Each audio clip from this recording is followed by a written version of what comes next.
Welcome back to Grammar Fundamentals for the SAT. This is Chapter 5, Lesson 36. We've learned the 3 simple tenses and the 3 perfect tenses. Now let's put all 6 together and see how they fit. Let's bring all 6 tenses together. They fall into 2 families.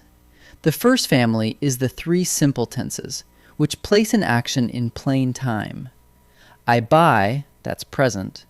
I bought, past. I will buy, future.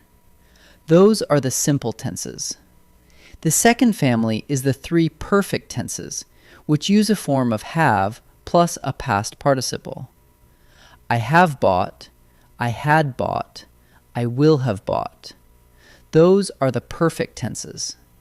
6 tenses in all in 2 neat families, simple and perfect. Picture the 3 simple tenses on a single timeline. Time runs from the past on the left to the future on the right. I bought sits back in the past. I buy is happening now in the present. And I will buy lies ahead in the future. That's all the simple tenses do. They tell you where in time the action sits, behind us, right now, or up ahead. Now, what do the perfect tenses add? They add one idea, that an action was completed before some reference point. Take the past perfect. The bell had rung before we arrived. Both events are in the past, but had rung tells us the bell came first, then we arrived. So the past perfect, had, plus a past participle, always marks the earlier of 2 past actions. Here's how to name any of the 6 with 2 quick checks.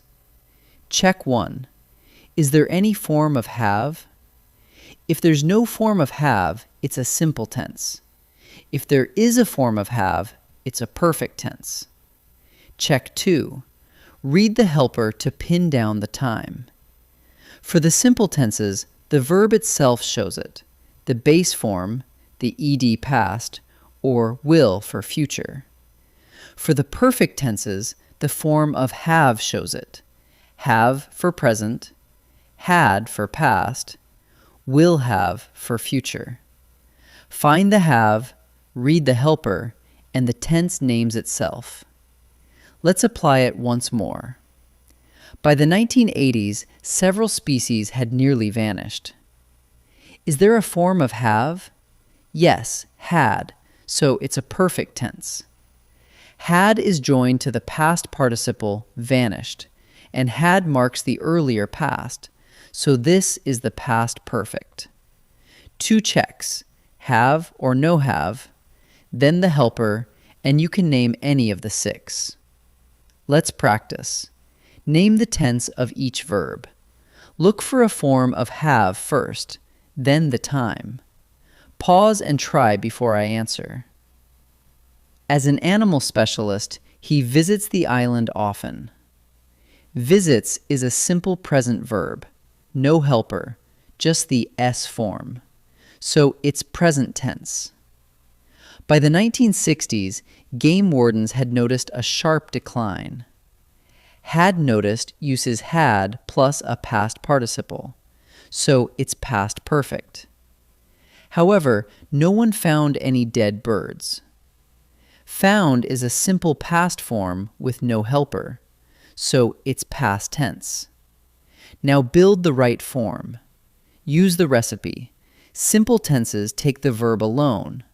Perfect tenses take a form of have plus the past participle. Pause and try each.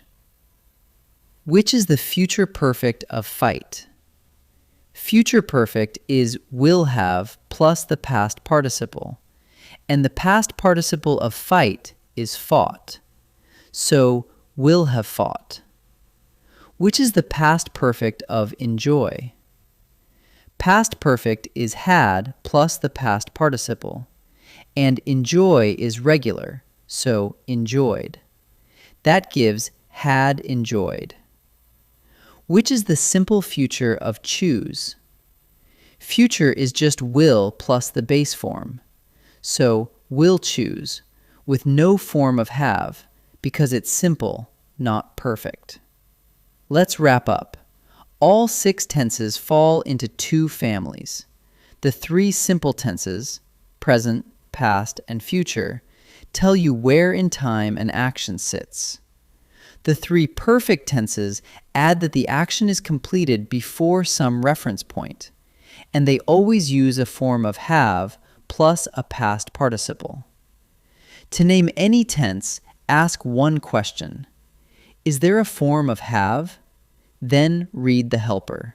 Great work! In Lesson 37, we'll add the progressive and emphatic verb forms.